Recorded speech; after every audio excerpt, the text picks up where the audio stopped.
बिस्मिल्लाहिर्रहमानिर्रहीम। अस्सलाम वालेकुम माय प्यारी यूट्यूब फैमिली। उम्मीद है आप सब खुश होंगे, खैरियत से होंगे। मैं भी खुश हूँ, शुक्र है अल्लाह का। आज मैं आपको बहुत ही स्पेशल सा ईद स्पेशल कैरमल जो है वो मैं सेवइयाँ बनाना सिखाऊंगी। बहुत ज़बरदस्त से बन के तैयार होती हैं, बहुत रिच एंड क्रीमी बन के तैयार होती हैं।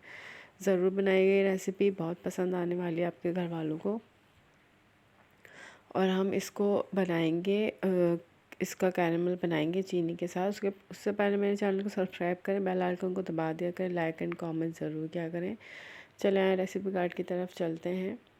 ठीक है, अभी जो है वो मैंने इसके अंदर दूध लिया है तकरीबन 5 कप के बराबर। ठीक है, बेसिकली 1 किलो था दूध, लेकिन उसके अलावा हमने 1 कप एक्स्ट्रा लिया है। ठीक है, ये देखिए कितने ज़बरदस्त सी बन के तैयार हुई है, रिच एंड क्रीमी। और माशाल्लाह से कलर कितना ज़बरदस्त आया है। ठीक है, अभी मैं चीनी लिए मैंने। ठीक है, तकरीबन जो है वो 200 ग्राम से कम है थोड़ी चीनी। ठीक है, ये जो है वो मेरे पास, ये देखिए मैंने चीनी डाली 1 कप के बराबर। ठीक है, इसको मैं अच्छे से जो है ना कैरमलाइज़ करूँगी एक पैन में डाल के, सॉस पैन में। ठीक है, और इसको हम अच्छे से मिक्स करेंगे। और जो है ना ये सारा काम जो है वो मीडियम टू लो जो है वो फ्लेम पे होगा सारा काम। ठीक है, अभी देखिए कैरमल तैयार हो गया। अब 1 कप जो है मैंने दूध, 1 कप ये दूध पका हुआ था, इसके अंदर हम थोड़ा थोड़ा करके शामिल करेंगे। एकदम से हम नहीं डालेंगे, वरना क्या होगा, सारा बबल बबल होके वो ऊपर आ जाएगा और वो बाहर आ जाएगा। ठीक है, और इस पॉइंट पे हमने अपना मीडियम टू लो पे फ्लेम जो है बिल्कुल कम करना है हमने, उससे भी ज़्यादा हमने कम करनी है फ्लेम को। ठीक है, अभी देखिए थोड़ा स्टिकी सा हो गया, लेकिन जब हम इसको पकाएंगे थोड़ा तो ये बिल्कुल सही से सही अपनी असली हालत में आ जाएगा। ठीक है, 8 से 10 बादाम है और 8 से 10 ही समझे पिस्ते लिए थे मैंने, वो मैंने पानी में सोख कर लिया, गर्म पानी में। अभी देखें रिमेनिंग हमारा जो 4 कप रह गया था दूध, उसको मैंने बॉईल कर लिया और उसमें हमने वो मिक्सर डाल दिया जो हमने चीनी और दूध के साथ तैयार किया था, जिसको हमने कैरमलाइज़ किया था। ठीक है, अब हमने क्या किया कि इस पॉइंट पे ना आप चीनी चख लीजिएगा, अगर आपको सही लगती है तो फिर आप नहीं डालिएगा। सही है, इस पॉइंट पे आप दोबारा से चीनी डाल सकते हैं। अच्छा, ये जो है वो छोटी इलायची का पाउडर था, ग्रीन वाली, उसको हमने एक तकरीबन मैंने 6 से 8 ली थी इलायची, उसके दाने निकाल के उसको पीस लिया था। अभी देखिए दूसरे सॉस पैन में मैंने 1 खाने का चम्मच घी डाला है। ठीक है, और घी के साथ ही मैं इसके अंदर डाल दूँगी मक्खन। अभी मैं आपको दिखाती हूँ, इसके अंदर मैंने मक्खन भी डाला है 1 खाने का चम्मच।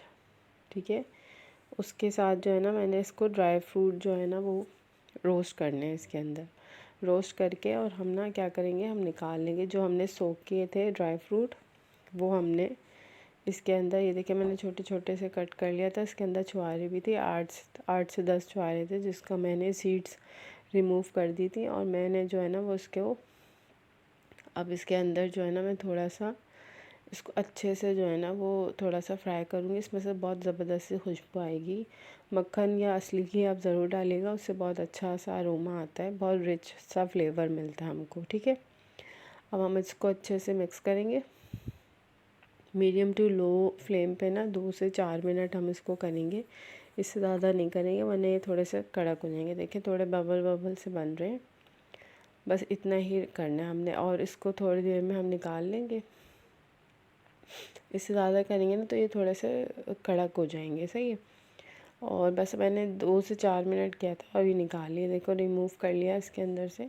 अब इसी हम पैन में ना सेवइयाँ भून लेंगे। सेवइयाँ जो है मेरे पास एक पूरा पैकेट आता है, उसमें 200 ग्राम होती है। सही है, लेकिन मैंने आधा आधा लिया है, समझे कि 100 ग्राम के करीब सेवइयाँ थी। इस रेशो से बनाएंगे तो बहुत ज़बरदस्ती बन के तैयार होंगी, और जो है ना वो मेजरमेंट बिल्कुल ठीक रहेगी, ना आप कुछ कम होगा ना ज़्यादा होगा, बहुत अच्छे से बन के तैयार होती हैं। और आप वो आपके ऊपर डिपेंड करता है कि आप लोग थोड़ी गाढ़ी खाते हैं या थोड़ा सा आप नॉर्मल इसको रखते हैं, तो वो आप अपने हिसाब से चेक कर लीजिएगा। हमारे घर में थोड़ी सी गाढ़ी खाई जाती हैं, तो मैंने उस तरह से ही कुक किए। ठीक है, अभी देखिए 100 ग्राम के बराबर हैं सिवइयाँ, जिसको मैंने अच्छे से तोड़ लिया था। बहुत बड़ी बड़ी नहीं रखती, तो वो क्या होता है, वो लटक रही होती हैं, वो बहुत बुरी लगती हैं, तो मैंने इसको थोड़ा सा हाथ से क्रश कर लिया। ठीक है, अब मैं इसको उसी पैन में भून रही हूँ जिसमें मैंने घी और मक्खन डाला था बस। इसके अलावा हम एक्स्ट्रा घी और मक्खन नहीं डालेंगे, वरना बहुत ज़्यादा है ना वो घी और मक्खन ऊपर तैरने लगेगा दूध के ऊपर। अब देखें इसकी एक ट्रिक है। ट्रिक क्या है कि मैं इसके अंदर डालूँगी पानी। होता क्या है कि हम गर्म दूध में सेवइयाँ जब डालते हैं तो वो फट जाता है दूध। तो उससे बचने के लिए हमने क्या किया कि हम इसके अंदर तकरीबन आधा कप के बराबर पानी डालूँगी, ठीक है। और इसको मैं पकाऊंगी नहीं, मैं आधा कप के बराबर पानी डाल के ना 1 से 2 मिनट में छोड़ूंगी और वो खुद ही सोक कर लेंगी सेवइयाँ, ठीक है। अभी तो मैं इसको भुनाई कर रही हूँ, कोई इलायची वगैरह नहीं डाली क्योंकि हम ऑलरेडी जो है वो दूध के अंदर इलायची पाउडर डाल चुके हैं, सही है। अब देखिए ये भुन गई है। अब इसके अंदर मैं डालूँगी पानी, ठीक है। ये देखिए मैंने अब पानी डाला। ये इसलिए मैंने डाला कि मैं डायरेक्ट इस सेवइयों को दूध में नहीं डालना चाहती, क्योंकि क्या होता है कि अक्सर जो है ना सेवइयों जब जाती हैं दूध के अंदर तो वो फट जाती हैं, दूध को फाड़ देती हैं और हमारी सारी मेहनत, हमारी सारी चीज़ें ज़ाया हो जाती हैं। अभी देखिए इस तरह की है ना, ये मैं सिर्फ 1 मिनट के लिए मैंने चूल्हा ऑन किया हुआ था, उसके बाद मैंने फिर बंद कर दिया था क्योंकि ये फ़ौरन से पानी पी लेती हैं। अभी मैं आपको दिखाती हूँ। मीनवाइल हमने क्या किया कि इसके अंदर जो है वो ड्राई फ्रूट डाल दिए जो हमने कुक करके रखे थे, जो हमने उस ऑयल में घी में और मक्खन में सौते करके रखे थे, वो डाल दिए। अभी देखिए सेवइयाँ, ठीक है, मैंने पकाया नहीं, कुछ भी नहीं किया, उसके अंदर पानी के अंदर ही छोड़ दी थी तो वो सोख कर गई। अब हमने इधर इसको इतना पकाना है जितना आपको लगता है कि आपको जो है ना वो हमें इतना गाढ़ा रखना है या हमें इतना पतला रखना है, वो आपकी फैमिली के ऊपर डिपेंड करता है आप किस तरह का रखते हैं। तो ये इससे करने से क्या होता है कि हम बहुत ज़्यादा इसको नहीं पकाएंगे।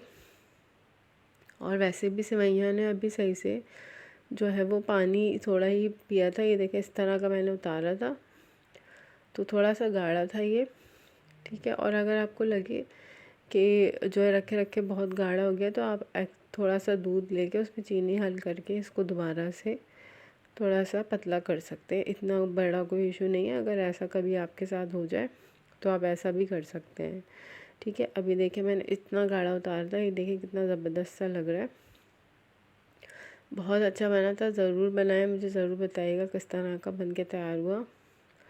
और बहुत ही मज़ेदार सा ये बन के तैयार हुआ था, ठीक है। ये देखिए कितना ज़बरदस्त सा लग रहा है। और इसके ये ठंडा हो गया था, ऊपर एक लेयर सी भी आ गई है, बहुत ही ज़बरदस्त, बहुत पसंद आया था सबको। इस रेसिपी को आप ज़रूर ट्राई करिएगा, बिल्कुल मैंने नए तरीके से बनाई है ये। और कैरमल बनाने से बहुत अच्छा सा देखिए माशाल्लाह बहुत अच्छा सा कलर आया था, ठीक है। ज़रूर से शेयर करें रेसिपी, कमेंट ज़रूर क्या करें, लाइक भी करा करें और मुझे ज़रूर बताइएगा किस तरह की बन के आपकी ये सेवइयाँ तैयार हुई हैं। Thanks for watching. अल्लाह हाफिज़।